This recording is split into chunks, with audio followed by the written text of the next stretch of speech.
Ladies and gentlemen, welcome to the Batcavepodcast's first annual Batty Awards, with a special appearance by Michael Falkner of the Weekly Podioplex. Your host for this evening's awards, John S. Struve.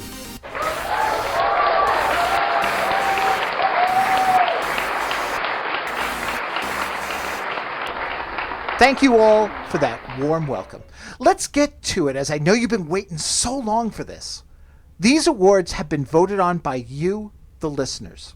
Our first award goes to the best dressed guest host on the podcast. Try and say that 5 times fast. It might seem odd to have such an award on an audio podcast, but our guests provide pictures of themselves for promotion, and this award is based on their clothing choices. These folks are as much heroes as our terrific trio. The nominees are Robert Greenberger, Ben Bentley, Ken Reed, John Champion, and Gary Mitchell. And the winner is John Champion. John? John's not here. Not here? I told him he was going to win. Yeah, he thought you were going to ask him to review a 3rd season episode. Well, yeah, I was. I mean, he won an award. What about Ken Reed? Is he here? Nope. Said he had a club gig. Bob Greenberger? No. Gary? None of them are here. Really? You can't use comedy bits to lure people into review episodes of the podcast, John. Everyone's on to you. I guess. Say, since you're here, and there's no point in you presenting an award, how about you appear on the podcast? Wait, you had this planned all along, didn't you? Maybe. Okay, who are we talking about? Catwoman. All right, I guess. I love Julie Newmar, so... Well, she didn't do season 3. It's Eartha Kitt. All right, but I want a raise. I don't pay you. That's right. So... Let's just get this over with.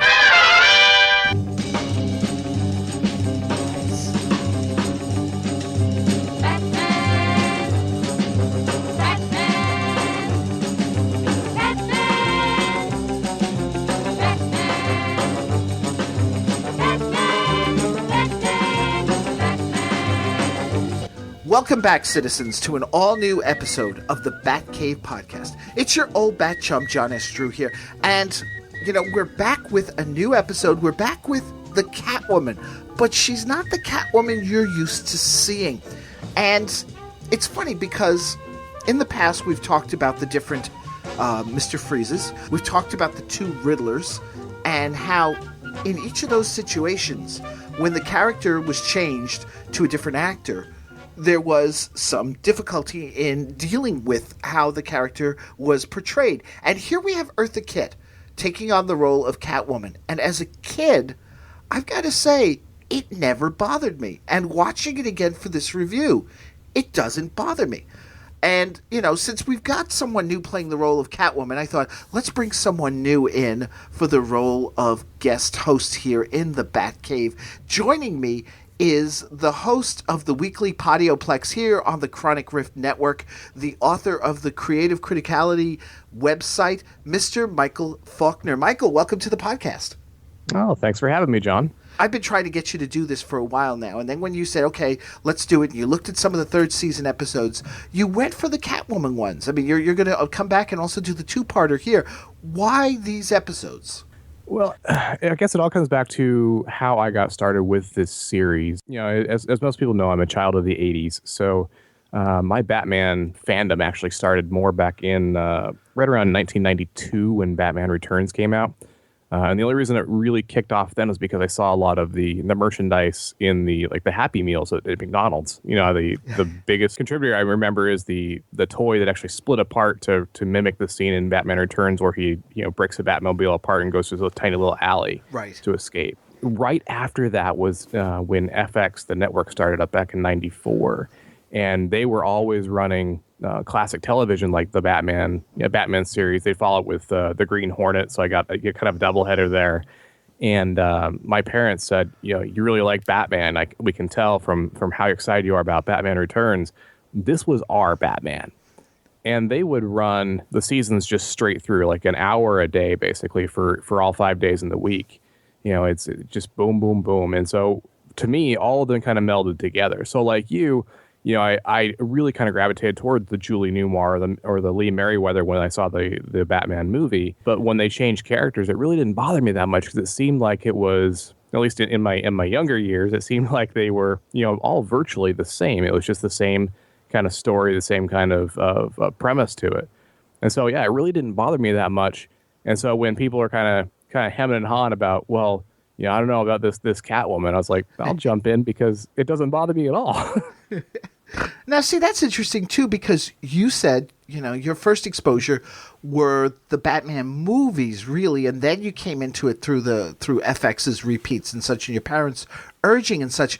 You still can appreciate, though, what the 60s series had to offer. I found that there are many people who, through The Dark Knight or Burton's Vision and such, that when they get to Adam West, they just find him incredibly silly, and it's just making fun of the whole mystique and darkness of what Batman is. Yeah, a lot of people now think of Batman as that dark vigilante because the Burton movies did that, the Nolan movies have done that. Obviously, it's going to continue with these new Superman movies that are coming out with, I guess, it's Batman versus Superman: The Dawn of Justice. The same kind of thing where it's just this dark, brooding, grr kind of guy. And so it's actually very refreshing to go back to, kind of the roots of comics and kind of see with them having fun with these characters, and kind of going out on this really cheesy kind of campy angle on it. And it was really fun because, as a youngster, I mean, I do like the kind of dark and brooding Batman, but I also like to have fun with my franchises. I'm thinking about this more and more because I've been debating as I'm coming to the end of the series here.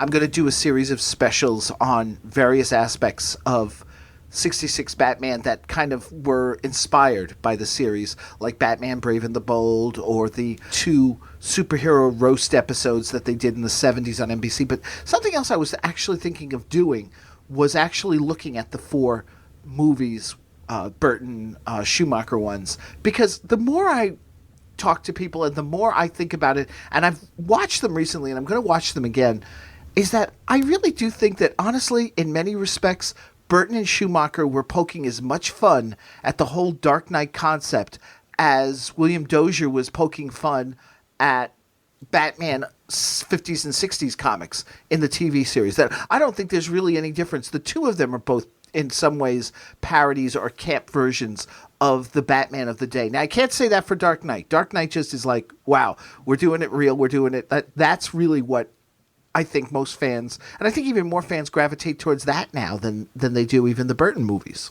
Yeah, you're absolutely right. I remember looking at the first 2 with Michael Keaton in the role, and where the first one's not quite as campy as far as I can tell. It does have a lot of elements that they pull in from the 66 Batman series, but it really kind of stays a little more serious as far as I can tell.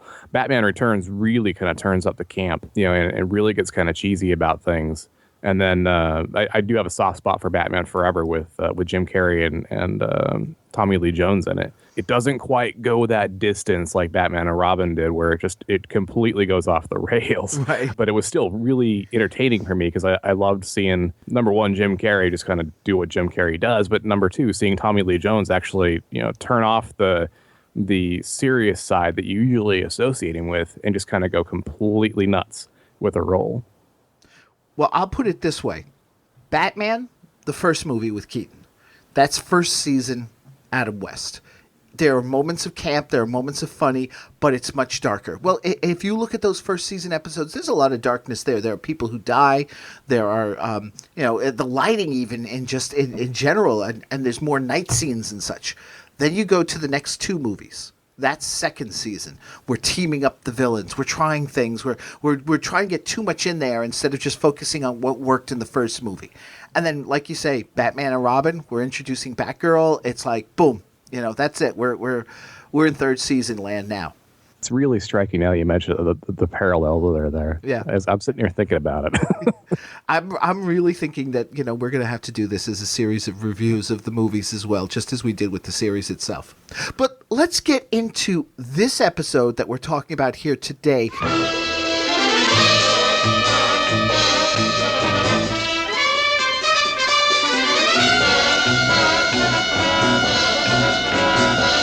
The episode's called Catwoman's Dress to Kill. It aired on December 14th, 1967. Now, here's the thing. I didn't realize this. Rudy Gernrick, I can never say his name right, that he's a real person. I mean, like, not in the sense of there really was a Rudy Gernrick. Was he? Do you know if he was as dry in person as this guy was? Well, see, that's the thing. This guy, that's him playing himself. Oh, okay. Yeah, I thought, because I'm sitting there, because everything with Batman, there's always the play on words, and I'm like trying to figure out what fashion designer with a name like Guernsey, because I'm like, Guernsey cows? Was there a cow, fashion designer with a cow name or something? And it turns out he was a real person who had developed the topless monokini, which I'll have to find pictures of and put up on the website when I get to it, but topless certainly gets my attention. He also would later go on to design the costumes for Space 1999. That's awesome. So here he is as we open the episode, and he's naming the top-dressed women in Gotham. As an extra added fillip, ladies, I have created a new designation. For the best-dressed crime fightress in Gotham City, the first annual Batty is hereby presented to Batgirl. To accept the award for Batgirl are Commissioner Gordon and Chief O'Hara. On behalf of Batgirl, Mayor Linseed, Chief O'Hara, the entire Gotham City Police Force, and myself, thank you, Mr. Gernrick. This award just goes to prove that there is room for style, even in crime fighting. Ridiculous. It's Catwoman! I said ridiculous. Nonsense. Foolish prattle. How can Batgirl be the best anything when Catwoman is around? No best-dressed list is complete without the addition of the Queen of Criminals, the Princess of Plunder, yours untruly. Right, Manx and Angora? Right. And he's got this special Batty award for Batgirl. And, it's so funny because we're talking about how we never noticed the difference with Julie Newmar, really, and Eartha Kitt. It was like, fine. It's like, here's Eartha Kitt. She's playing the role. Maybe it's because she would still come in and she could still purr and she still look great in the outfit and all that. But there are elements that we're going to see that are missing from her portrayal compared to Julie Newmar's. And it has nothing to do with her necessarily. It's just the way the character was written. And right off the bat, we've got the whole sexual tension between her and Batman gone. And instead, we turn it into a rivalry with Batgirl. And this sets up the rivalry right from the start because she's jealous. Yeah, and that really is the big difference I can see between Eartha Kitt and Julie Newmar. Like you said, there was a lot of the sexual tension there that now has kind of evaporated. And while I do give Eartha Kitt a lot of credit for going the same route as Nichelle Nichols did with Star Trek, she's an African-American actor who is in a major role in a major television series. She just is missing something, and really, I think that's the element she's not picking up. Really, and I think, like you said, it's mostly the scripts that are doing this to her. It's not her. She has the capability. You can tell. Yeah, she definitely can portray that. I mean, we've seen it in other movies and TV shows she's appeared in. And the sad part is, from everything I've looked up in terms of research and such, including Chris Gould's Batman at 45. This was done on the part the network was like, no way. We're not having any. I mean, not that Catwoman ever kissed Batman in any of the episodes. In fact, Julie Newmar, one of her last ones, she's about to kiss him when Robin interrupts. So I don't understand why you just couldn't continue the tension between the two, because they were never going to be physically involved anyway. It might have had a lot to do with the parallels. Again, looking at Star Trek, I mean, there were a lot of the concerns coming up to Plato's stepchildren with the first interracial kiss on television. I think they may have been really hedging their bets a little bit, like, we can't go too far on this. I mean, Star Trek just did it, or I think it's about the same time. Star Trek may have just done it, but I don't know if we're ready for this yet. Yeah. Yeah. You have to wonder, though, that if Julie Newmar had played the role, had, she been there instead, would the rivalry have been more about, because here it's just, Batgirl, she's not as pretty as I am. It's just all vanity on Eartha Kitt's part. But if it was Julie Newmar, would the rivalry have been more about Batgirl gets Batman's attention more than I do? I don't know. I mean, because you look at how this episode progresses and how shaken Batman is by the fact that Batgirl got kidnapped. Exactly, yes. Yeah. I think it would be more about that attention thing. Yeah, I think so. Yeah. And so, of course, she's upset about the whole thing, and so she ruins the hair with a hair bomb of all the women in the place. Now, mind you, Gordon and O'Hara, their hair is fine. My wife sat down to watch this the first time, because I watched it a couple times in preparation for this recording, and she just looked at me like, are you serious right now? And especially when Gordon delivers that line later. I think it was Gordon. No, it was Yvonne Craig who delivered the line later on. Yeah. She really knows how to get to a woman's weak point. My wife's like, really? Yes.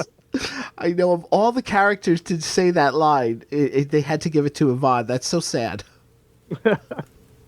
Oh, and we do still get something in the effect of because at usually the end of every teaser there's Adam and Bert saying to the bat poles, but instead you will never be able to raise your heads in public again. Then we'll see who's the fairest of them all.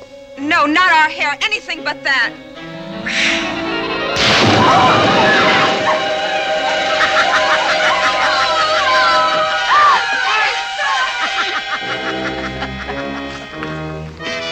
I read your mind, Commissioner. To the bat pole, right? Nice little touch. I absolutely love that little pen that Bruce Wayne is carrying around. It's just, just beeping away. He's like, oh, someone's trying to get a hold of us. Yeah. And that was an odd thing, too, is that when we get into Act 1 there, like you said, they get the signal that Gordon's trying to get a hold of them and such like that. But it's like, we don't open with the title. We open actually with that little scene of Dick shopping for his prom. In a fashionable midtown men's shop, Bruce Wayne and Dick Grayson scan the new styles. Gosh, Bruce, my first tuck shirt for the first school prom. But I don't know how to tie a bow tie. I wouldn't be too concerned about that, Dick. Alfred and I will give you the benefit of our vast years of experience. How do you like this one here? Commissioner Gordon's trying to get to us on the bat phone. We'd better get home. No, there's no time for that. We'll change into our spare bat outfits in the limousine and leg it to police headquarters. Leg it? How about a taxi? Arriving at Commissioner Gordon's office in a taxi might be deemed a trifle ostentatious. But that's 3 miles from here. A sound mind and a sound body. Vámonos, amigo. It's weird because I don't think they ever do it again. They certainly haven't ever done it before. Remember back in the 90s when these were airing on FX, they all kind of blurred together. But as I look back at it now, you kind of take looks at season 1 and 2, and you look at season 3, and you're like, man, these sets went really far downhill. I mean, they would have gone to an actual store or something and would have filmed there, or would have built a more elaborate set. And this one was just a couple of shelves, a table. They actually installed the heavy door that you'd see it going into a shop. The rest was just this black wall on the set. But they're all like that, though. I mean, when we get to Queen Bessarabia and her throne room, it's just expanded more, but it's the same thing. Yeah.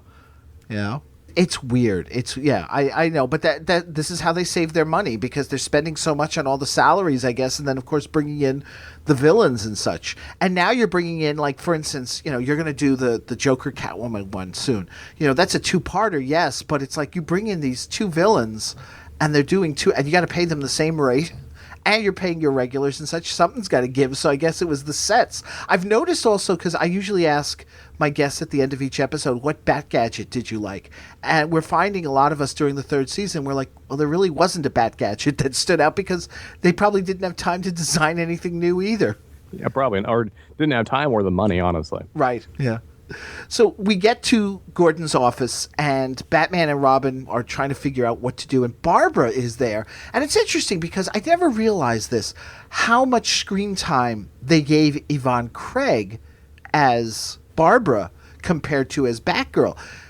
because we've been saying over the course of the first and second season that Adam West and Burt Ward should have gotten some more screen time as Bruce and Dick, just for their sake, and also just for the sake of, letting us see something different all the time than just the two men in the cowls and such, and try to, play the heroic.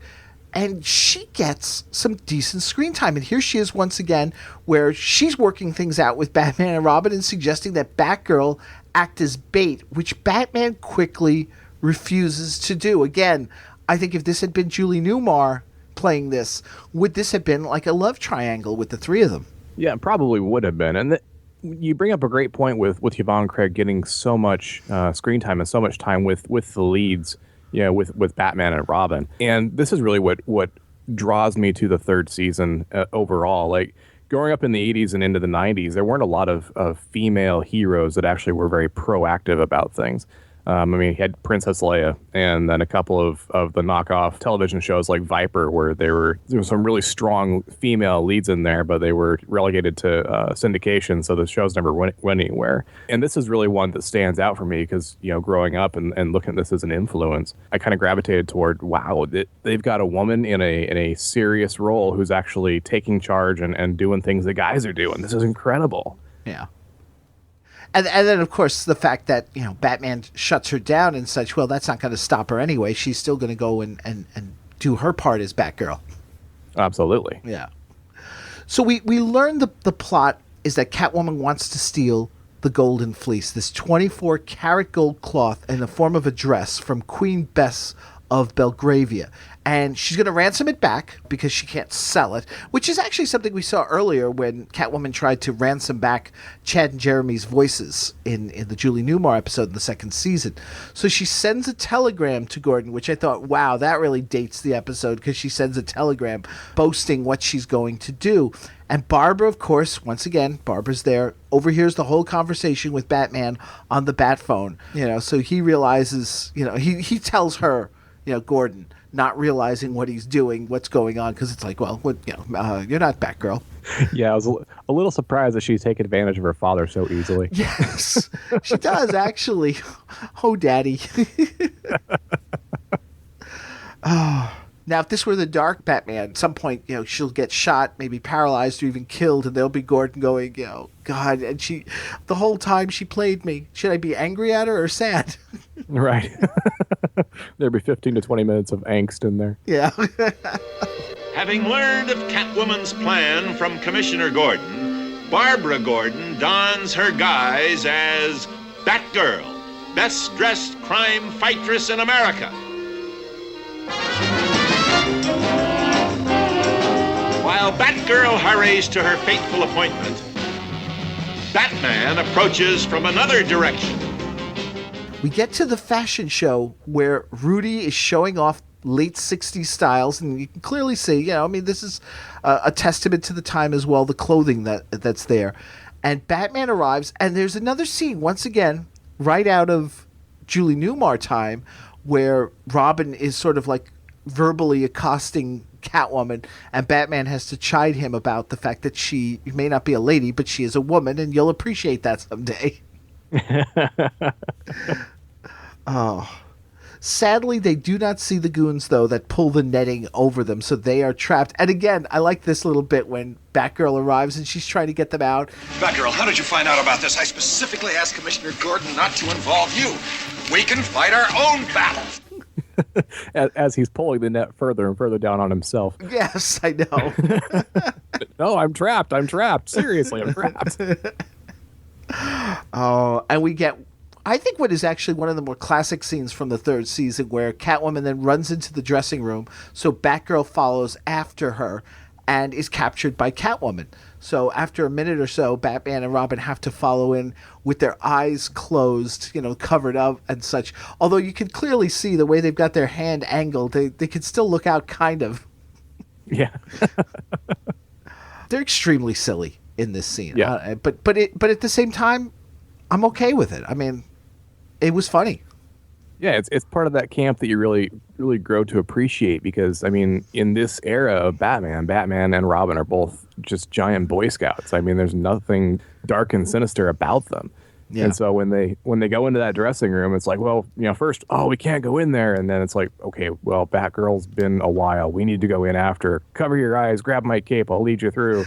And then they're just falling all over the hangers and everything else. Now, answer me one question here. What's worse than death? Yeah, I don't know. And this is the second time he's made this comment in a Catwoman episode. This is a Ralph Stanley Ross line. He wrote it in both scripts where he said, he's facing death or worse. And it's like, what's worse than death? It seems to be a common trope along with a lot of the 60s and 70s type of sci-fi, though, where it's like, oh, we could die, or even worse. Like, yeah, okay, I think the death part is kind of final, so... Oh. So we go into Act 2 here, and there's Catwoman. She plans to have Batman save Batgirl while she steals the fleece, because Batman can't be in two places at once. They place her on a pattern cutter. And I've got to say, as I'm looking at her squirming there, and the way they've got her kind of hogtied, it's amazing how the show has inspired fetishist videos. Yes. Mind you, when you come back to when Alfred rescues her in the end... Oh, thank you, whoever you are. Think nothing of it, sweetheart. As a matter of fact, it was selfish of me. Selfish? Yes. I'm the janitor here. If that machine had sliced you to bits, I'd have to clean up the mess. You look very familiar to me. Me? Oh, no. No, I'm the oldest living hippie in this country. Of course, you may have heard about my being the first Boy Scout dropout at the turn of the century. Love. She's not tied up the same way. No, she's not. No, which is interesting. In fact, she's not tied up. Did you notice that when he unstraps her, her hands, which were behind her back, you thought they were tied, she just suddenly sits up with her hands free. I'm like going, you could have unbuckled yourself from that any time. But then we wouldn't get Alfred the hippie. No, we wouldn't get Alfred the hippie, which was really good. Alfred the hippie. Anything with Alan Napier, I'm all for that. He was my Alfred, and still is. Yeah, he's one of the ones you think when you think of Alfred. That's one of the ones that comes to mind. Just because he does kind of embody what you expect out of Alfred, but he's not, again, kind of dark and moody with the Dark Knight. He's just there keeping things kind of prim and proper, but also interjecting when he can. Well, have you thought about this? Have you thought about that? And really helping to solve the cases. Yeah. Now, in between Catwoman's plan and Alfred saving them, we've got Batman and Robin trying to figure out the whole thing. And there's some interesting bits here in this scene because they're in the Batcave. And, of course, the two are distracted by the fact that Batgirl is in danger and such. And yet they have to meet with Queen Bess to discuss crime-fighting tips for her country. It's interesting because that's when Batman figures out Catwoman's plan to steal the dress and ransom it off and everything. And it could result in war if you don't deal with this properly. And there's some interesting commentary here on war as Batman looks right into the camera. Belgravia would be Upper Creek without a fleece. They might even declare war on our country.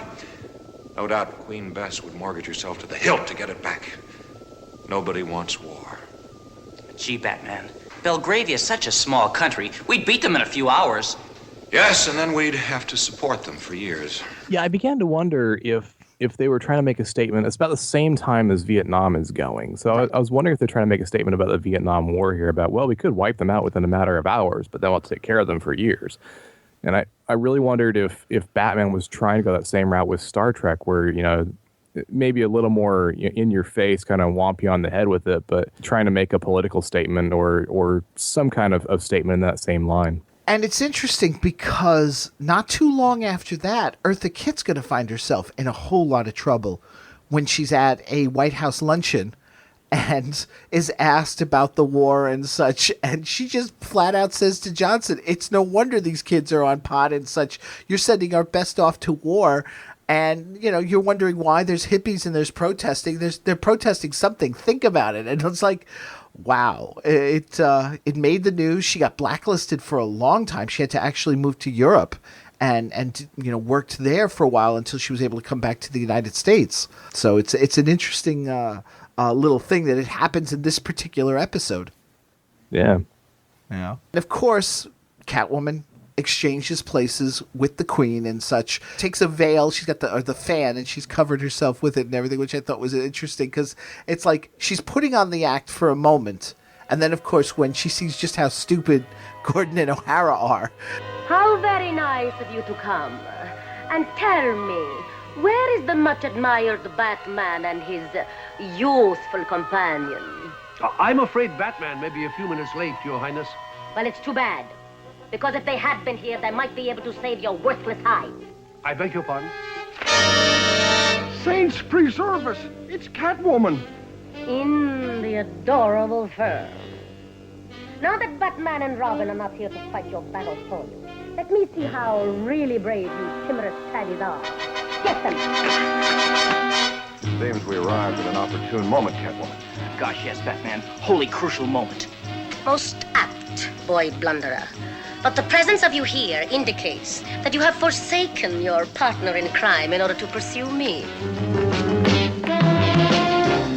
Batgirl. Not a perfect pinafore, Catwoman. Get them! Yeah, and I kind of wondered about security at the embassy because, embassies are supposed to be sovereign land in a different country. And I was like, well, Catwoman and her goons just walked right in there, and then Batman just appears in there. Like, do you not know what security is? Essentially, Catwoman just invaded another country and yes. took the Queen's place. But yeah, there's Batman and Robin arriving then, and of course the bat fight breaks out as Batgirl also shows up. And again, the throne room is the black studio. It's just this huge... They just have the cameras out wider this time instead of the tight shot for the shop. Crime is a bad habit, Catwoman. Let's go. Warden Crichton awaits. Yeah, and this is the point where I, looking back on it with eyes that are, 20 years older now, you're absolutely right when you talk about the bat fights in this season, because before they were, slugfests, and actual legitimate fights. And I started looking at this one. It starts out that same way with, throwing punches and everything. And then it turns into this dance routine, all setting up, Batgirl to pirouette all over the place. Yep. And this is like a really prime example of that. It's something I hadn't really ever noticed before now. And as I'm watching this one, I'm like, oh, ouch, yeah. That's not good. Yeah. I mean, if she's not pirouetting or doing high kicks, she's one to just grab the nearest props and start, swinging them around or pushing them into, like the cart, her and Robin pushing the cart into one of the goons and such. It's sad to see. And then add to it the fact that we don't even get the Batman fight music. It's like we're getting, Billy Mays' Batgirl fight music. Yeah. And watching, I ended up watching, a couple of times, and I focused on, Batman and Robin doing their thing. And okay, they're doing their typical, fight where they're hitting their marks, they're swinging. It looks like a legitimate fight.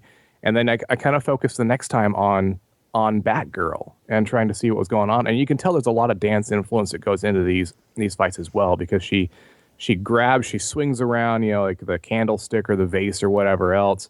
And you can tell she's pulling off dance moves. She's spotting where she's going next, and she stops and, in this kind of pose for a second, and then, dances off to another spot. Kind of frolics, I guess, over to another spot.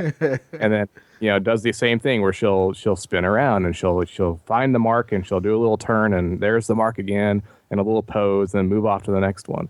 And, it's funny because, like, even some of the bad third season episodes that have just a Batman and Robin fight with the Batman music actually working in, I'll still like those just to watch those bat fight scenes without Batgirl. But a lot of them, there were times where Batman and Robin would fight even if Batgirl wasn't there, and they'd still use the Batgirl music.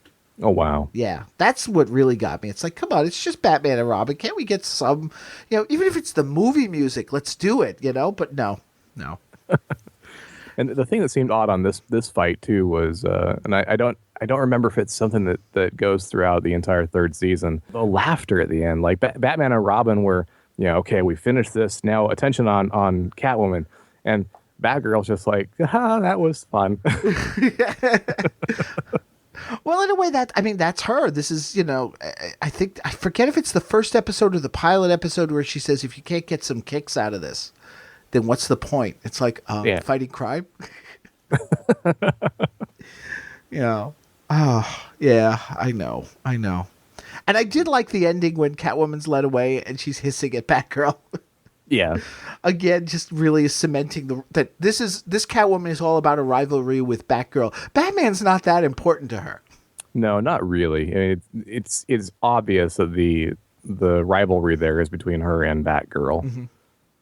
Which is something they would play up in the comic books, though, is the rivalry. But it was also the rivalry over Batman, more so. Not so much that Batgirl was into Batman, but Catwoman did get it into her head somehow that Batgirl was, interested in him, or at least was getting his attention. Because, he's trying to groom her as a crime fighter and such.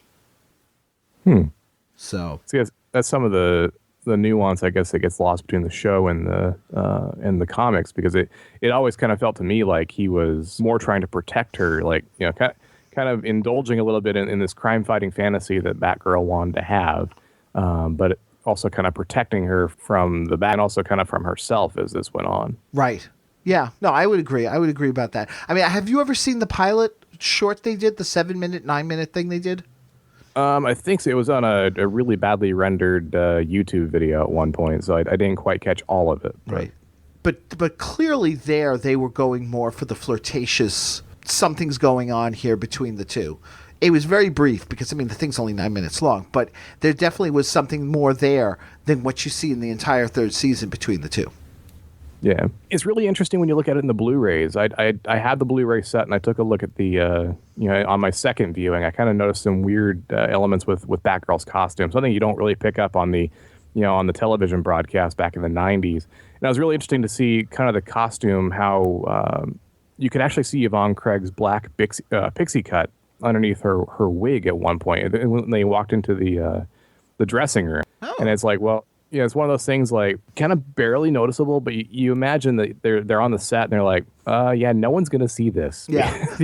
it's no one's going to have that good of resolution on their televisions, especially in the 60s or even later on.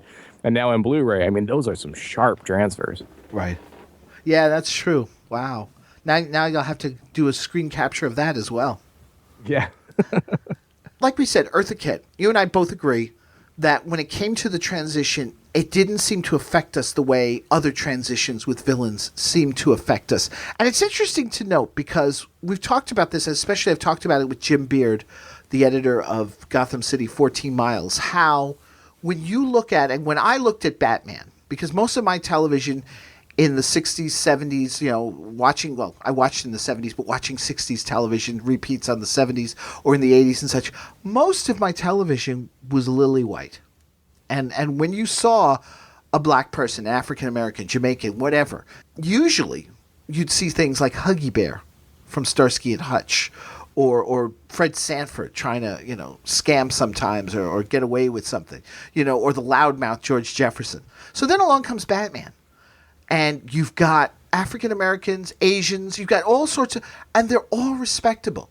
And every villain that we saw was Caucasian until now.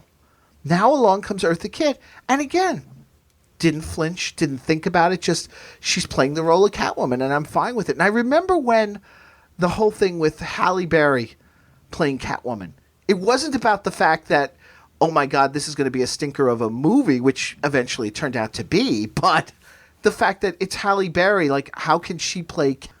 I think about like the fuss people make about Idris Elba possibly playing James Bond, which I think would be fantastic.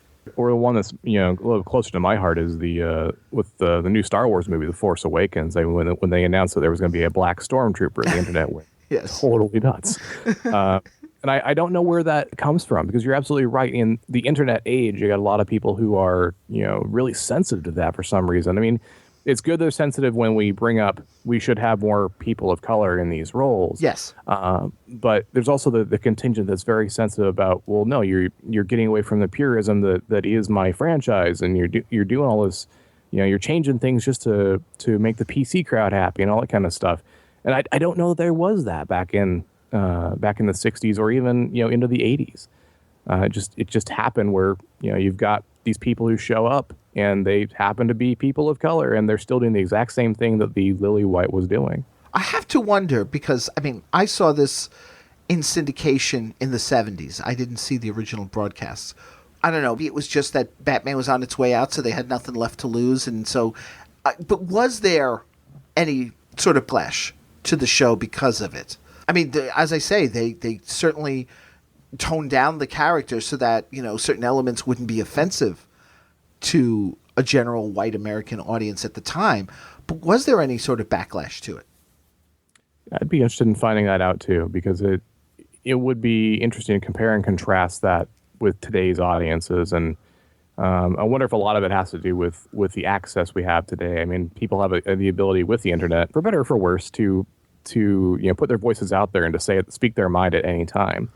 And I know, like, Star Trek got a lot of letters when Nichelle Nichols came on board. You know, when initially she was on board, but when she started taking bigger and bigger portions of the scripts, and then especially when you got to Plato's Stepchildren, those kind of letters are well documented that there were a lot that came into the studio and were very upset that that she was getting such powerful roles and that she was actually going to be involved in such a role in Plato's Stepchildren. And I really would wondered if Batman had that same kind of thing, or if it just kind of washed over America and moved on. I don't know. And like I say, it's only just a short time later, because this episode aired at the end of 67, that in 68, I would assume it's sometime probably in the spring, the luncheon, that Eartha Kitt makes the comments that she makes. And, it's interesting because, like, in looking at the research I did, she had actually been under observation by the CIA for a long time. So when this happened, that sort of just kind of like was the icing on the cake for them to prove their point that she was un-American. Oh, wow. That's interesting. Yeah. Yeah. So, I mean, fortunately, she was able to continue and prosper in Europe for a while there, and then did return to the United States, where she was able to pick up, thankfully. I mean, as most people who were kind of blacklisted back then were. A couple of other elements I just really wanted to touch on quick. We've got our two goons, Max and Angora. They don't play a huge part, as most goons don't in the third season, but they do get some dialogue with Eartha Kitt, which is nice. Bat Gadget, as I've mentioned before, I've got none. There was nothing that stood out in this episode. Did anything stand out for you? I liked the Bat Pager pen. Okay. In our modern era, we think of pagers and cell phones and everything being very prolific and everywhere. Thinking in the 60s of, okay, Batman's got a pager. It's kind of cool. Trivia question for you. See if you can get this. This is from Joel Eisner's official Batman Bat book here. Where was Catwoman's hideout, and what was the street address? Oh, that was she was in some sort of abandoned textiles factory. I think it was at 32 Pussyfoot Road. There you go. Good. Very good. Yeah. Wow. You don't happen to have the book, do you? No, I don't. Wow. That's really... Having listened to the podcast for so long, it's like, I might actually want to pick this up. It seems like a really good guide.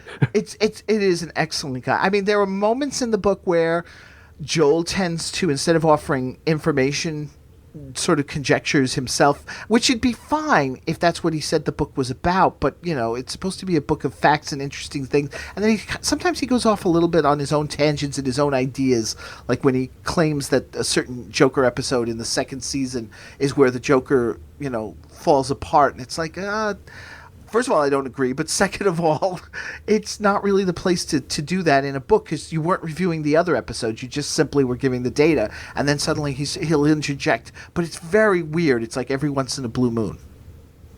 Yeah. But otherwise, yeah, I mean, most fans will agree that it is an excellent resource.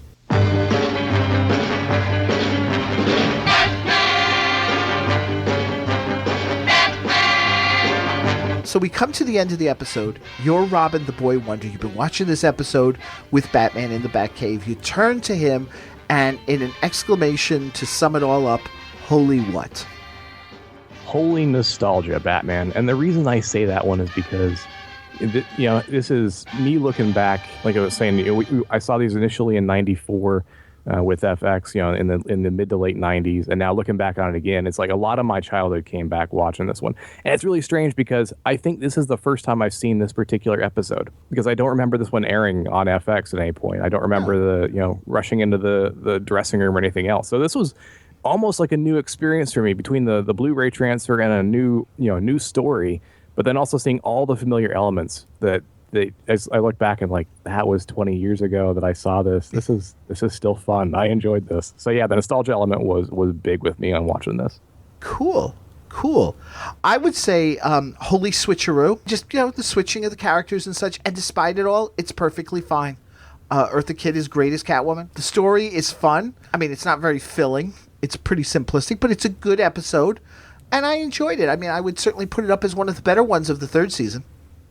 Yeah, and I mean, there are a lot of times. There was a couple of points in this where I was really starting to get a little restless because, I do get a little disinterested when they start putting the characters supposed to be really strong and feminine at the same time, and they make them the damsel in distress again. And I was like, no, don't do this. Yeah. Don't do this. Yeah. But then, when Alfred comes and helps her out to get her out of the jam, and then she's right back in the thick of it, I was like, okay, I can see a little bit of redemption there. We're bordering a little bit on the entire, fridging thing that happens in comics with women, but at least they redeemed it by having her come back in and take control again. Yeah, see, that's interesting because that's something I've noticed in terms of the arc of this season. The very early episodes, Batgirl drove the story. And in some cases, maybe like the story could have been wrapped up a lot sooner if Batgirl, had maybe been a bit more forthcoming and open with everybody, but she was dealing with it herself. Then you get now into these episodes here where either Batgirl doesn't show up until the fight almost at the end. She's playing Barbara throughout most of the episode, and then she shows up for the butt kicking. Or she's now starting to become the damsel in distress. Yes, she redeems herself with the fight, but she's still the one that everybody's got to look out for. And it's like, now it's like we've got this further complication. We've got to save Batgirl, which is a shame because she started out strong and now it's just, walking that. And it's going to get worse as the season goes on. Yeah, sadly enough. Yeah. So, Michael, as we come to the end of this episode, how can people keep up with you, keep up with what's going on the blog, with the Weekly Podioplex and such? I am on Facebook and Twitter. The username there is Womprat99. You can find me and keep up with a lot of stuff I do. I publish everything that I do back to those sites, so you can keep an eye on them. I am the host of the Weekly Podioplex here on the Chronic Rift Network. Take a weekly look at the box office stats, what's coming up in both the box office and in your home theater, and get a little news in there as well. The other thing you can take a look at is the Creative Criticality blog. That's at creativecriticality.wordpress.com. That one, the big showcase there, you get some of my views on some pop culture stuff. I just did a 7 days of Star Wars project where I reviewed each of the films in the Star Wars franchise before The Force Awakens, including the Clone Wars feature. And then I also am doing something called Doctor Who Timestamps, the Timestamps Project, where I'm taking the opportunity to watch all of Doctor Who from the very beginning and then offering little reviews of each of the serials as I go. Because I had come to the series with the 9th Doctor back when Eccleston was the Doctor, and I wanted to go back and see what the whole fuss was about the entire 50-year arc now of the character. So that's at creativecriticality.wordpress.com. Very cool. Very cool. And I'll put up links as well in the show notes on the batcavepodcast.com page. Michael, thank you so much for doing this. And you're going to be back in a couple of weeks. We're going to talk Catwoman again, this time teaming up with the Joker. Yeah, I'm looking forward to it. We'll see how this one compares with a team up with the Joker and see if the characters have evolved any between now and then. Okay, all right. But folks, stay tuned for next time, in which Kevin Lauderdale comes back to wrap up the Egghead trilogy that he started with us a few weeks back. So we've got, Catwoman here in a trilogy, so to speak, even though it's split up with Michael. Kevin's coming back to do this episode. And what's interesting is that this episode was supposed to have been first in the trilogy, but it all got mixed up like a scrambled egg. Yep, I went there. So until next time, citizens, thank you so much for listening. Michael, once again, take care, everybody. Thanks. Take care. Thanks for listening, chums. I don't have a bat phone, but you can contact the Batcave Podcast through its Facebook page, Twitter, email at thebatcavepodcast@gmail.com, or by phone at 888-866-9010. Subscribe to the podcast via Libsyn.com. That's LIBSYN.com. Or through iTunes. The Batcave Podcast is part of a series of pop culture podcasts from the Chronic Rift Network. Find them at chronicrift.com. So until next time, citizens, same bat time, same Batcave Podcast.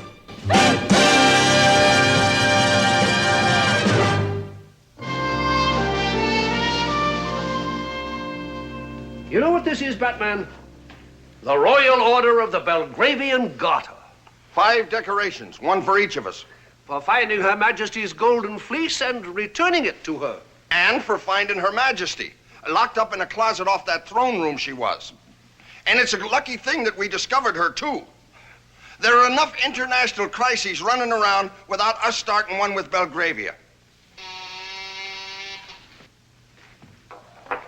Yes, Bonnie? I thought you should turn on your television set, Commissioner. Our roving live TV unit has picked up something shocking, happening right now in Gotham City. Thank you, Bonnie.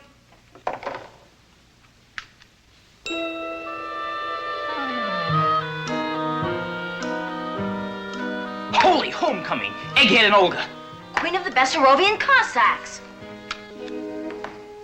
No doubt back to bother Badger and bewilder Gotham City once more. Egghead, Olga, and her Bessarabian Cossacks are back with another assortment of devilish plots, all happening here in our next episode.